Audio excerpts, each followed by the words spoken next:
Hi everyone, मेरा नाम है सक्षम शर्मा और आज की इस वीडियो में हम पढ़ने वाले हैं सर्विसेज ऑफ ऑपरेटिंग सिस्टम के बारे में। जैसे कि हमने पिछली वीडियो में जान चुका है ऑपरेटिंग सिस्टम होता क्या है, आज हम उसकी सर्विसेज के बारे में जानेंगे कि वो हमें क्या क्या सर्विसेज प्रोवाइड करता है। बेसिक ओवरव्यू ले लेते हैं कि ऑपरेटिंग सिस्टम क्या होता है। ऑपरेटिंग सिस्टम एक तरीके का सिस्टम सॉफ्टवेयर है, हार्डवेयर और यूज़र के बीच ब्रिज का काम करता है। उनके बीच में क्या कराता है, कम्युनिकेशन कराता है। और ये एक ऐसा प्रोग्राम है जो हमेशा क्या है, चलता रहता है। तो आज हम उसके सर्विसेज ऑफ ऑपरेटिंग सिस्टम के बारे में जानते हैं। पहली सर्विस जो प्रोवाइड करता है वो होती है हमारी प्रोग्राम एग्जीक्यूशन। आप लोगों ने कॉलेज में कोड तो लिखा ही होगा, तो आप प्रोग्राम लिखा है, आपने उसको रन भी करा है, लेकिन ऑपरेटिंग सिस्टम यहाँ पर क्या काम कर रहा है प्रोग्राम एग्जीक्यूशन में। तो इसमें देखिए क्या होता है, जैसे ही आपने कोड लिखा, अब उसको रन करने के लिए क्या चीज़ चाहिए। अब जैसे ही आपने कोड पे रन किया तो वो क्या होता है, जो कोड होता है वो सबसे पहले आता है मेन मेमोरी में। ठीक है, कोई भी चीज़ अगर आपको रन करनी है तो वो सबसे पहले क्या आती है, मेन मेमोरी में आती है। कोई भी फाइल अगर आप खोलते हैं तो वो सेकेंडरी मेमोरी से उठ के मेन मेमोरी में आती है। सेकेंडरी मेमोरी से उठ के ये हमारी सेकेंडरी मेमोरी, तो हमारी ये क्या आती है, मेन मेमोरी के अंदर आती है। वहाँ से जाके ये क्या होती है, CPU में इसको क्या कर पाता है, CPU से रन कर पाता है। तो ये जो प्रोग्राम एग्जीक्यूशन में क्या करता है, इस प्रोग्राम को हमें इस मेन मेमोरी में लेके पहले आना पड़ता है। अब इसको लेके कौन आएगा, इसको लेके आने का काम हमारा कौन करता है, ऑपरेटिंग सिस्टम। ठीक है, ऑपरेटिंग सिस्टम की सर्विसेज में सबसे पहला क्या है, प्रोग्राम एग्जीक्यूशन। प्रोग्राम को एग्जीक्यूट करने का काम करता है। कैसे करता है, ये जो प्रोग्राम है उसको मेन मेमोरी के अंदर लाता है और उसको फिर फर्दर क्या करता है, CPU के पास एग्जीक्यूट करने के लिए भेजता है। एग्जीक्यूट या प्रोसेस कौन करेगा, प्रोसेस तो CPU ही करेगा। लेकिन ये क्या करता है, एक तो इसको मेमोरी में लेके आता है प्रोग्राम को, और किस ऑर्डर में भेजना है। ठीक है, यानी कि CPU शेड्यूलिंग, किस ऑर्डर में CPU के पास भेज। ऐसा तो नहीं है कि एक ही प्रोग्राम होगा आपका, आपने होगा बहुत सारी डिफरेंट टैब्स खोल रखे होंगे, गाने भी सुन रहे होंगे स्पॉटिफाई के पीछे बैकग्राउंड में, बहुत सारी चीज़ें कर रहे होंगे। तो यहाँ पर मेन मेमोरी में एक ही चीज़ नहीं होगी, एक तो ऑपरेटिंग सिस्टम होता है सबसे पहले। यहाँ पर n नंबर ऑफ प्रोसेसेस आपके यहाँ पर क्या होंगे, चल रहे होंगे। अब CPU तो एक बार में एक ही प्रोसेस चला सकता है, जैसे कि आपको पता होना चाहिए CPU एक बार में एक ही प्रोसेस चलाता है। लेकिन आप बोलोगे मैं तो यार इतनी सारी टैब्स चलाता हूँ, बैकग्राउंड में PPT भी खोल के रखता हूँ पढ़ाई की, और गाने भी चलते हैं पीछे पे, बैकग्राउंड में मूवी भी चल रही होती है, नेटफ्लिक्स भी चल रहा होता है। तो ये तो मेरे पास बहुत सारी चीज़ें, मैं 7-8 चीज़ें चलाता हूँ एक साथ। आप कह रहे हो कि CPU में क्या होता है, CPU एक बार में एक ही चीज़ एग्जीक्यूट करता है। तो ये कैसे कर रहा है, तो देखिए ऐसे करता है, एक कॉन्टेक्स्ट स्विच मदद से। मतलब अब CPU काम करता है नैनो सेकेंड्स में। अभी नैनो सेकेंड क्या होता है, सेकेंड सुना है, सेकंड सुना है। सेकंड से छोटी यूनिट क्या हो गई, मिली सेकेंड। ठीक है, और छोटी unit micro second, nano second. ठीक है, सेकेंड्स, मिली सेकेंड्स, माइक्रो सेकेंड्स और फिर नैनो सेकेंड्स। तो कंप्यूटर हमारे नैनो सेकेंड्स में काम करता है, इतने फास्ट काम करता है हमारे CPU। तो ये क्या करता है, आपके जो प्रोसेसेस हैं, यानी कि आप मान लीजिए आप जैसे मैं मानता हूँ मैं चला रहा हूँ, मतलब मैं रिकॉर्डिंग करनी है मुझे कंप्यूटर में, और मैंने PPT खोल रखी है, PPT भी खोल रखी है, मैंने क्रोम भी खोल रखा है, और मैंने YouTube भी खोल रखा है। इतनी सारी चीज़ें मैंने ओपन कर रखी हैं। अभी CPU कैसे चला रहा है, CPU हमें जानते हैं एक बार में सिर्फ एक ही प्रोग्राम चलाता है।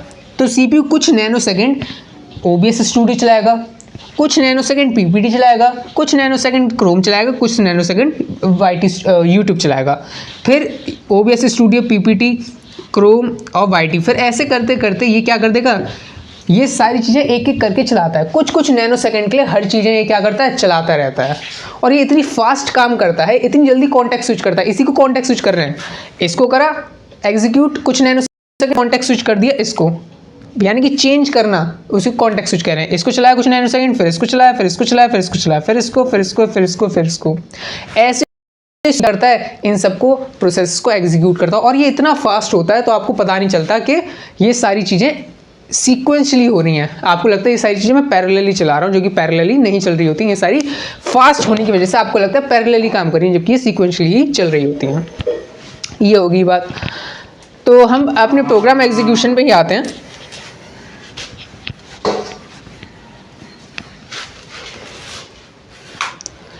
यहाँ पर क्या था, प्रोग्राम एग्जीक्यूशन में प्रोग्राम को लाने का काम कौन करेगा मेन मेमोरी में? Operating system. किस ऑर्डर में सीपीयू के पास ये एग्जीक्यूट होने जाएंगी, ये ऑर्डरिंग, इसको हम सीपीयू शेड्यूलिंग कहते हैं। अगर आपने कॉलेज में पढ़ी हो जिसने सीपीयू शेड्यूलिंग कहते हैं। जैसे कि उसमें क्या क्या होते हैं सीपीयू शेड्यूलिंग में? FCFS होता है, SJF होता है, प्रायोरिटी होती है, ठीक है, और भी बहुत सारे होते हैं जिसको हम आगे देखेंगे, सब चीज़ें करेंगे इसकी भी। तो इनके अकॉर्डिंग ये एल्गोरिथम्स, मान लो एल्गोरिथम्स के अकॉर्डिंग ये क्या करता है, जो प्रोसेसेस हैं P1, P2, P3, इन प्रोसेसेस को क्या करता है, इसके ऊपर एग्जीक्यूट होने के लिए भेजता है। जैसे कि फर्स्ट कम फर्स्ट सर्व में क्या करता है, जो प्रोसेस पहले आई है उस प्रोसेस को पहले सीपीयू को एग्जीक्यूट करने के लिए भेजेगा, जो प्रोसेस सेकंड नंबर पे आई है उस सेकंड नंबर में सीपीयू को देगा एग्जीक्यूट करने के लिए। ऐसी राउंड रॉबिन भी होती है, ये सारी चीज़ हम देखेंगे, लेकिन बस हमें पॉइंट समझना है। एक SJF में क्या होता है, इन सारी प्रोसेसेस में सबसे ज़्यादा कम टाइम किसको चाहिए एग्जीक्यूशन के लिए, वो सबसे पहले सीपीयू के पास जाएगी। मान लीजिए इसको 10 नैनोसेकंड चाहिए, इसको 5 चाहिए, इसको 3 ही चाहिए, तो सबसे पहले ये जाएगी, फिर ये जाएगी एग्जीक्यूट होने के लिए, फिर ये जाएगा, ठीक है, ऐसे। तो ऐसा शेड्यूलिंग का काम भी कौन करता है? ऑपरेटिंग सिस्टम करता है। तो प्रोग्राम एग्जीक्यूशन में मैं आपको बाइंड अप कर दूँ इसका, तो हमने प्रोग्राम एग्जीक्यूशन में 2 पॉइंट हमने यहाँ पर देखे अभी तक। मेन मेमोरी में लाने का काम कौन करता है? Operating system. इन सबको शेड्यूलिंग एल्गोरिथम से शेड्यूल करके भेजने, सीपीयू के पास भेजने का काम कौन करता है? वो भी ऑपरेटिंग सिस्टम करता है। और कैसे शेड्यूल करता है? सीपीयू शेड्यूलिंग की मदद से। और कौन कौन से सीपीयू शेड्यूलिंग के? ये सारे FCFS, SJF, RR, round robin, ठीक है। तो ये चीज़ हो गई। एक और पॉइंट हैं, अब देखिए जब भी, चलिए मैं कम्युनिकेशन वाले में उसको जोड़ दूंगा, ये वाला पॉइंट इतना हो गया, 2 पॉइंट। नेक्स्ट बढ़ते हैं अब हम अपना input output operation. Input output operation में हम क्या करने वाले हैं, जो भी इनपुट आउटपुट हम ऑपरेशंस परफॉर्म करते हैं,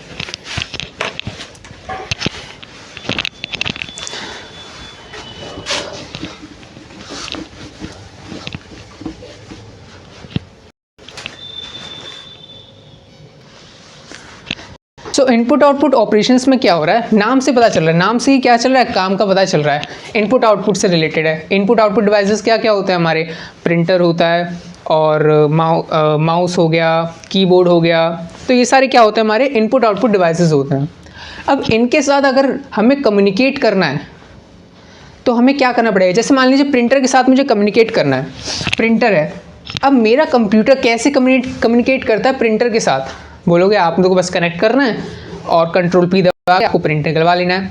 लेकिन ये कैसे हो रहा है? कंप्यूटर को कैसे पता कि प्रिंटर से कैसे बात करनी है? कंप्यूटर को कैसे पता कि अलग जो डिवाइसेस हैं, पेरिफेरल डिवाइसेस जो होते हैं, ये जो अलग से हम लगाते हैं, अलग से हम SSD भी लगाते हैं, SDD भी लगाते हैं, और अलग से बहुत सारी चीज़ें हम जो करते हैं, पेन टैबलेट लगाते हैं, उसको कैसे पता कि उन डिवाइसेस से हमें कैसे बात करनी है? सिंपल सा एग्जाम्पल लेते हैं कि हमारे पास कंप्यूटर है, अब ये प्रिंटर है हमारा, इस कंप्यूटर को मैंने इससे कनेक्ट करा और प्रिंट यहाँ से निकाल रहा है। अब इस कंप्यूटर को कैसे पता कि प्रिंटर से कैसे बात करनी है? उसको कैसे पता इससे कम्युनिकेशन कैसे करना है इनपुट आउटपुट डिवाइसेस से? आपने ड्राइवर्स का नाम सुना होगा, ड्राइवर्स होता है हमारे कंप्यूटर में, बहुत सारे ड्राइवर्स होते हैं। तो ड्राइवर्स का मतलब क्या है? यहाँ पर कंप्यूटर सिस्टम के अंदर आप अगर आप अपने माई कंप्यूटर में जाके C फोल्डर में जाओगे तो वहाँ पर आपको बहुत सारे मल्टीपल फोल्डर्स आपको दिख जाएंगे। तो वहाँ पर भी क्या होता है, वहाँ पर हमारे ड्राइवर्स प्रेजेंट होते हैं। वो क्या करते हैं, हमारे जो कंप्यूटर जो अदर इनपुट आउटपुट डिवाइसेस हैं, जो इनपुट आउटपुट डिवाइसेस हैं, उनसे कैसे कम्युनिकेट करेगा? With the help of those drivers की मदद से ये क्या कर पाएगा? प्रिंटर से कम्युनिकेट कर पाएगा।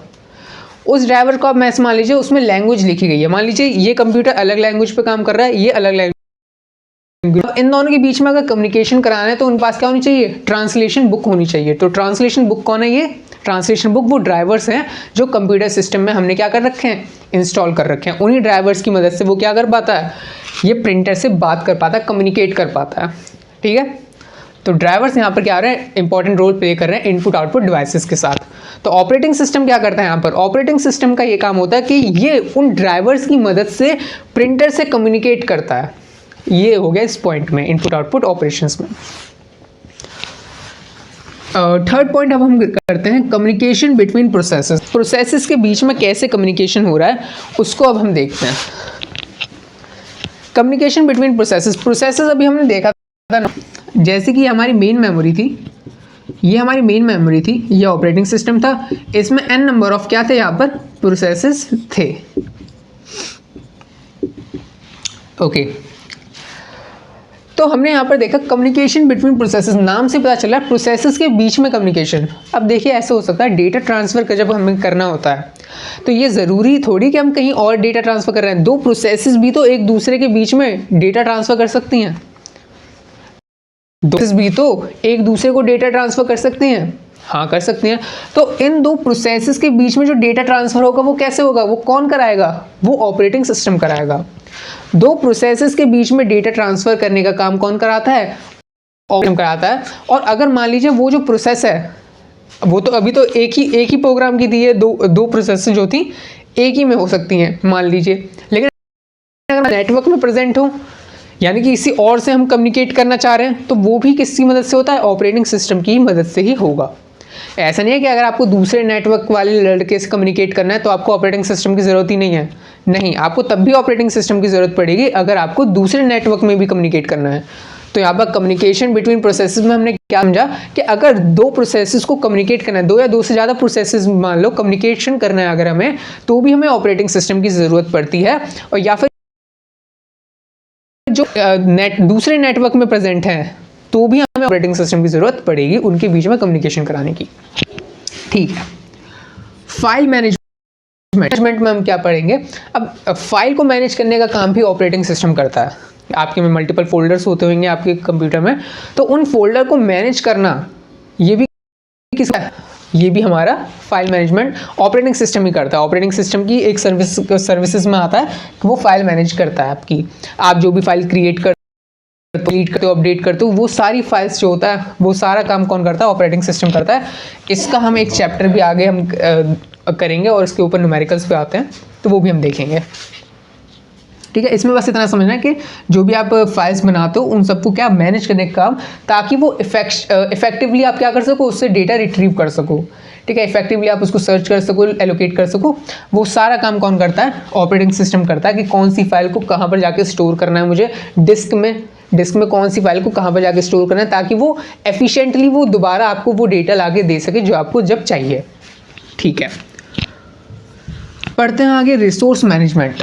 रिसोर्स मैनेजमेंट देखो नाम से ही काम का मैं बता रहा हूँ, रिसोर्स मैनेजमेंट रिसोर्सेज को मैनेज करता है। फर्स्ट वीडियो में आपको मैंने क्या बताया था ऑपरेटिंग सिस्टम में रिसोर्सेज क्या क्या होता है, कंप्यूटर के रिसोर्सेज क्या क्या होता है। कंप्यूटर के रिसोर्सेज होते हैं सीपीयू हो गया, है ना, इसके अंदर क्या सीपीयू हो गया, मेमोरी हो गई, एचडीडी हो गया, एसएसडी हो गया, ये सारे क्या होते हैं, ये सारे कंप्यूटर के रिसोर्सेज हैं। अब ये कंप्यूटर के रिसोर्सेज को मैनेज करने का काम कौन करता है, ऑपरेटिंग सिस्टम करता है। ये तो पॉइंट ही कर लिखवाया था। सो रिसोर्सेज को मैनेज करने का काम करता है, कैसे मैनेज करने का काम करता है, अब जो भी कोई भी अब उसको कितनी रिक्वायरमेंट है उसके अकॉर्डिंग उसको, है ना, अब जिसको जितनी मेमोरी की रिक्वायरमेंट है वो उसको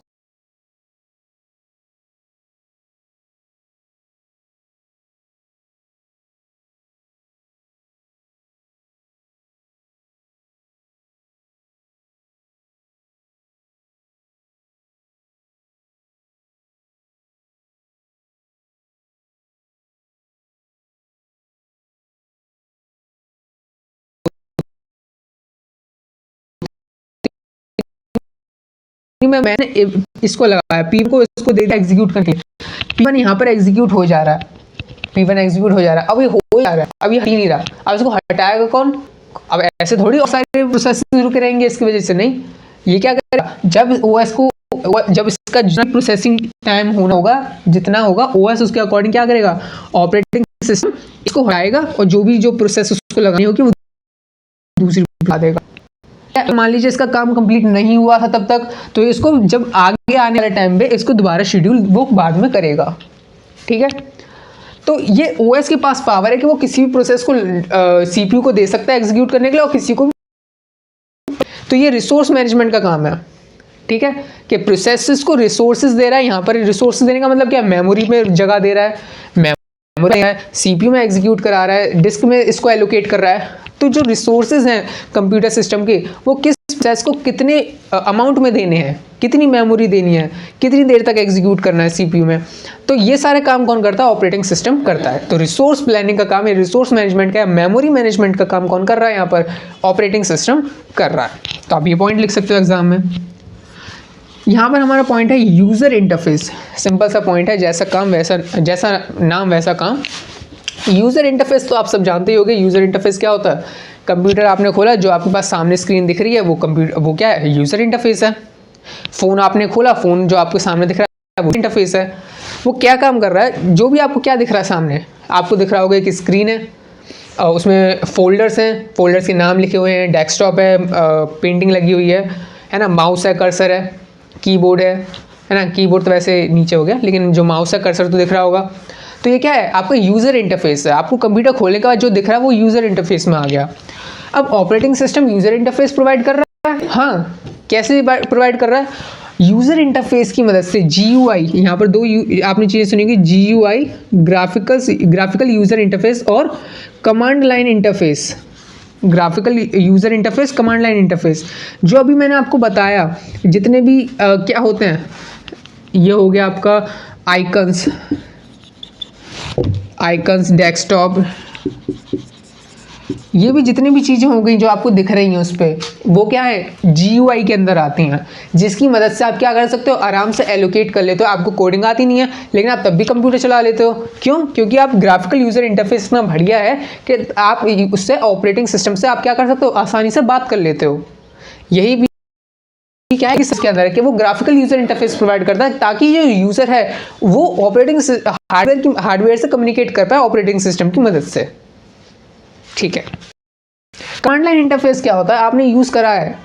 कमांड लाइन इंटरफेस का मतलब है कि इसमें क्या है? GUI का मतलब है ग्राफिकल यूज़र इंटरफेस कि ऑपरेटिंग सिस्टम के थ्रू। कमांड लाइन इंटरफेस का मतलब है कमांड से हम ऑपरेटिंग सिस्टम से कम्युनिकेट कर रहे हैं। कमांड के थ्रू कैसे करते हैं? मैं तो कमांड के थ्रू नहीं करता। क्यों नहीं करते? आपने कभी ना कभी कमांड लाइन खुला होगा, CMD, उसमें कभी बनाया होगा, चेंज डायरेक्टरी करी होगी, और या फिर MKDIR करा होगा, कभी डायरेक्टरी बनाई होगी, कभी रिमूव करी होगी, ये सब कमांड डाली होंगी ना। तो ये सारी कमांड वही तो आती है कमांड लाइन इंटरफेस में। चेंज डायरेक्टरी, MKDIR, DIR, ये सारी क्या होती हैं? कमांड लाइन इंटरफेस तो ही होती हैं। ये भी एक क्या तरीका है ऑपरेटिंग सिस्टम से बात करने का। एक फोल्डर बना दो, तो ये भी क्या ऑपरेटिंग सिस्टम से तो बात कर रहे हो। फाइल मैनेजमेंट में भी तो ये कर रहे हो। एक फोल्डर बना दो, आपने राइट क्लिक करा, न्यू, ये भी एक तरीका है, राइट क्लिक करा, न्यू पे गए, फोल्डर बना दिया, ये भी तो फाइल मैनेजमेंट के अंदर आता है। और यहाँ पर यूज़र इंटरफेस में क्या हो रहा है? आप ये कमांड के थ्रू कर रहे हो, तो यूज़र इंटरफेस के अंदर। सिंपल सी बात है। एरर हैंडलिंग में क्या होगा? अब जितने भी तरीके के एरर्स हैं वो हैंडल किस में करे जाएंगे? इसमें करे जाएंगे। कैसे? जैसे कि डेडलॉक सुना ही होगा। ऑपरेटिंग सिस्टम शुरू होने से पहले लोग डेडलॉक करने लग जाते हैं। तो डेडलॉक का मतलब क्या होता है? तो डेडलॉक को भी कौन हैंडल करता है?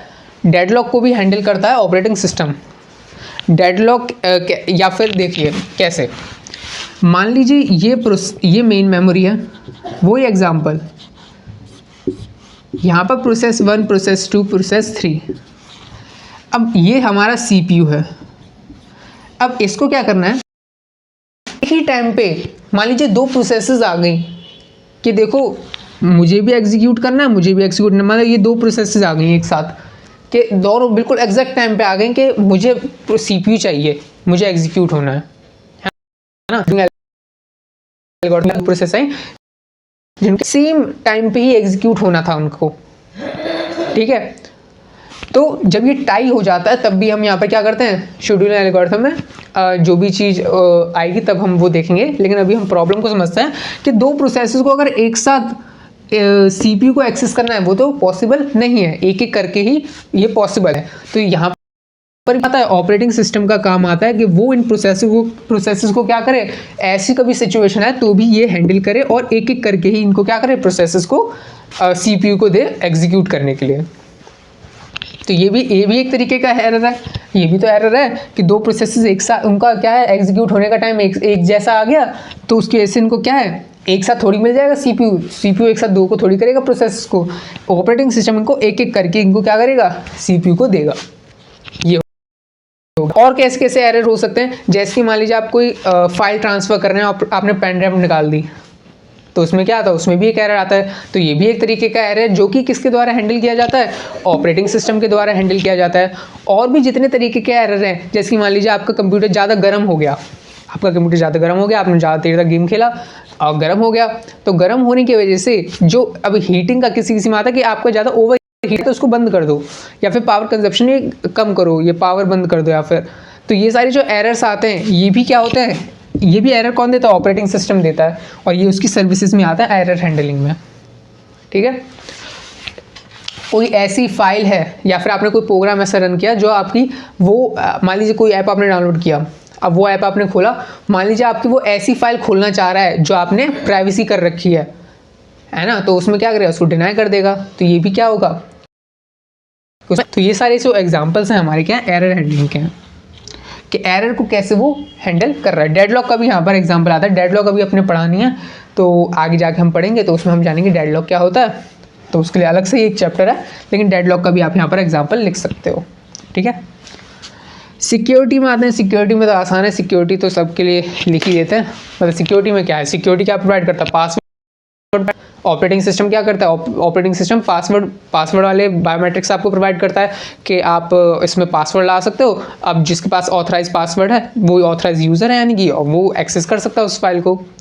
ठीक है, तो वो सारी चीज़ें क्या होती है सिक्योरिटी के अंदर आती हैं, कि कोई अनऑथराइज यूज़र क्या है आपकी फाइल या फोल्डर को नहीं छू सकता, और सिर्फ ऑथराइज यूज़र ही आपकी फाइल और फोल्डर को क्या कर सकता है, उस पर काम कर सकता है। तो ये सारी चीज़ें हैं।